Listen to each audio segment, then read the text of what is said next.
सभी कक्षा 7 के सभी विद्यार्थियों का स्वागत है।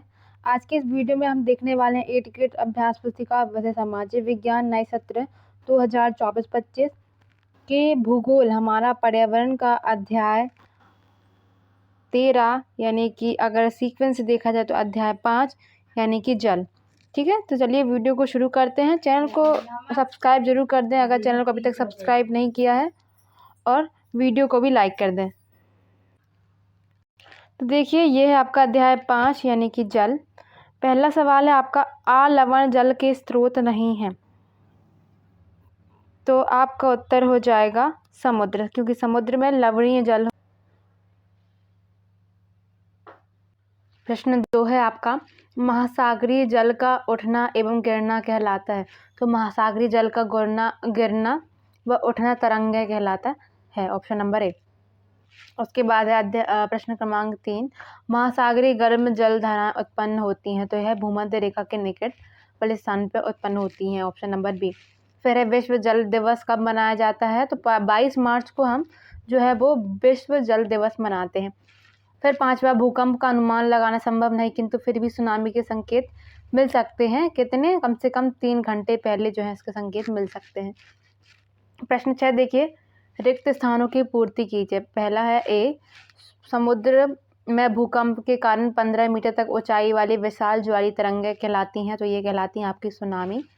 उसके बाद है दूसरा, महासागरीय जल उपभोग हेतु उपयुक्त नहीं होता क्योंकि यह अलवणीय जल होता, ये लवणीय जल होता है। ठीक है, यहाँ पे ये लवणीय जल होता है, अलवणीय नहीं, लवणीय जल लिखेंगे आप।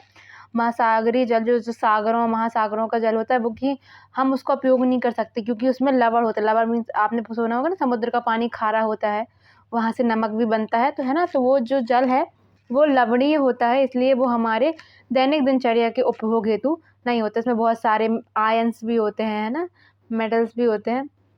फिर है पृथ्वी की सतह का खालिस्तान भाग जल से ढका है, तो 3/4 भाग जो है पृथ्वी का वो जल से ढका हुआ है। और डी है, ठंडा होने पर जलवाष्प संग्रहित होकर बादलों का रूप ले लेती है। और ई है, मृत सागर खालिस्तान ग्राम प्रति लीटर लवणता होती है, तो मृत सागर में 340 ग्राम प्रति लीटर लवणता होती है। फिर है प्रश्न क्रमांक 7वां, भारतीय दक्षिण सीमा पर स्थित इंदिरा पॉइंट समुद्र में कैसे डूब गया था, तो उत्तर में आप लिख देंगे, भारतीय 800 किलोमीटर प्रति घंटे की गति से सुनामी के कारण भारतीय दक्षिण सीमा पर स्थित इंदिरा पॉइंट समुद्र में डूब गया था। फिर है तरंगे किसे कहते हैं, तो उत्तर लिखेंगे, जब महासागरीय सतह पर जल लगातार उठता और गिरता रहता है तो इन्हें तरंगे कहते हैं। जितनी ही तेज पवन बहती है तरंगे भी उतनी ही बड़ी हो जाती हैं। 9वां, अनेक देशों में जल की कमी का सामना क्यों करना पड़ रहा है, तो देखिए, अनेक देशों में जल की कमी का सामना करना पड़ रहा है क्योंकि पानी की कमी अधिकतर मानसून पर निर्भर है, लेकिन बढ़ती जनसंख्या भी इसका कारक है। इस समय उपलब्ध जल में से 97.3% जल खारा है, मात्र 2.7% जल ही उपयोग हेतु है। ठीक है, क्योंकि 97 जो जल है वो या तो सागरों में, महासागरों में है, जो कि लवणीय जल है, खारा पानी है, जिसे हम अपने दैनिक जीवन में उपयोग नहीं कर सकते हैं।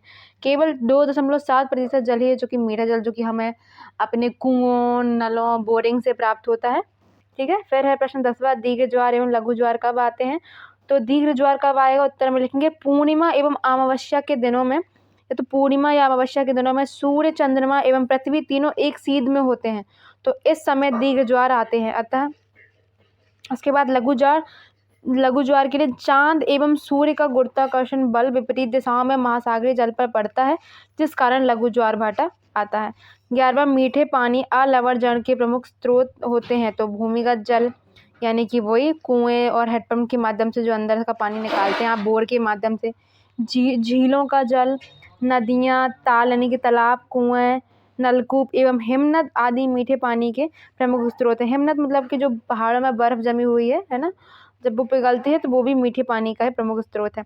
सुनामी किसे कहते हैं समझाइए, तो भूकंप, ज्वालामुखी उद्गार या जल के नीचे भूस्खलन के कारण महासागरीय जल अत्यधिक विस्थापित होता है।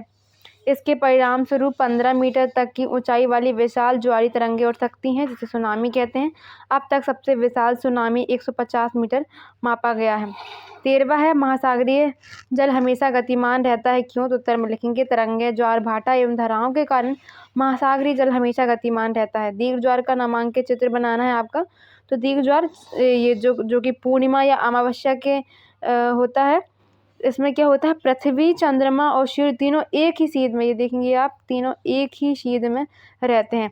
अगर मान लीजिए पूर्णिमा है तो चंद्रमा यहाँ ना होकर यहाँ रहेगा आगे, और ये तीनों एक ही सीध में रहेंगे। और मान लीजिए अमावस्या है तो ये चंद्रमा यहाँ रहेगा और ये तीनों एक ही सीध में दिखाई देते हैं।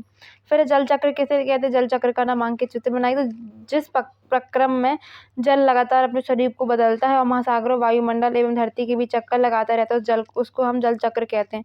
आप देखेंगे, मान लीजिए ये तालाब भरा है, मान लीजिए बहुत गर्मी हो रही है, धूप बहुत तेज हो रही है, तो ये सतह का जो जल है वो गर्म होकर क्या भाप बन के उड़ता है और बाष्प में बदल जाता है। फिर ये बाष्प जो है वो जाके बादलों में जब संग में जाके मिल जाती है। फिर जब वह बाष्प ठंडी होती है ना, यानी कि संघनित होती है है ना, तो इस प्रकार वो बूंदों का रूप ले लेती है और फिर वह पुनः जल के रूप में पुनः उसी स्थान पे आ जाती है। तो ये जल यहाँ से शुरू हुआ, फिर आके यहीं पे फिर से मिल गया, तो यही चीज़ जो है हम इसको चक्र के रूप में कहते हैं। तो ये जल चक्र कहलाता है। महासागरीय धाराएं किस क्षेत्र के तापमान को कैसे प्रभावित करती हैं? तो गर्म धाराओं से स्थलीय सतह का तापमान गर्म हो जाता है। जिस स्थान पर गर्म एवं शीत जलधाराएं मिलती हैं वह स्थान विश्व भर में सर्वोत्तम मत्स्य क्षेत्र माना जाता है। इस प्रकार महासागरीय धाराएं साधारण किसी क्षेत्र के तापमान को प्रभावित करती है। सर्वोत्तम मत्स्य नहीं, यहाँ पे सर्वोत्तम इसको कौन सा शब्द कहना चाहिए, आप वो नाम अपने पाठ्य पुस्तक से देख लीजिएगा, अभी भी वो नाम जो वो ध्यान में नहीं आ रहा। तो धाराएं किस क्षेत्र में तापमान को प्रभावित करती हैं, तो ये आपका उत्तर हो जाएगा। फिर जल संरक्षण की कुछ विधियां बताइए कि आप जल को कैसे सुरक्षित रख सकते हैं। पहला, छोटे तालाबों, भूमिगत टैंकों, बांध आदि से जल संरक्षण किया जाता है। दूसरा, वर्षा जल संग्रहण करके जल संरक्षण किया जाता है। तीसरा, वृक्षारोपण करके हम जल का संरक्षण कर सकते हैं। 18वां, धरती के गिरते हुए जल स्तर को कैसे रोका जा सकता है, 3 सुझाव बताइए। तो आप अपने हिसाब से भी कुछ 3 सुझाव लिख सकते हैं या इनको भी लिख सकते हैं। पहला, वर्षा जल का संग्रहण करके हम गिरते हुए जल स्तर को रोक सकते हैं। जो भी बारिश का जल है हम छोटे छोटे तालाब बनाकर, है ना, इसे बोलते हैं वाटर रिचार्ज सिस्टम, है ना, इस प्रकार से बना के हम उसको संग्रहण कर सकते हैं, बाद में उसका उपयोग कर सकते हैं। दूसरा, घरेलू स्तर पर जल का उचित उपयोग एवं उद्योगों में पानी के चक्रीय उपयोग, यानी कि पानी को पुनः स्वच्छ करना, है ना, जल संरक्षण में सहायक होता है। जल का सदुपयोग कैसे करना है, इस दिशा में जन जागरूकता बढ़ाई जाए। तो ये थी आज की वीडियो पसंद आई तो वीडियो को लाइक करें, चैनल को सब्सक्राइब करें, अपने सभी दोस्तों के साथ भी शेयर कर दें। मिलेंगे अगली वीडियो में, तब तक के लिए धन्यवाद।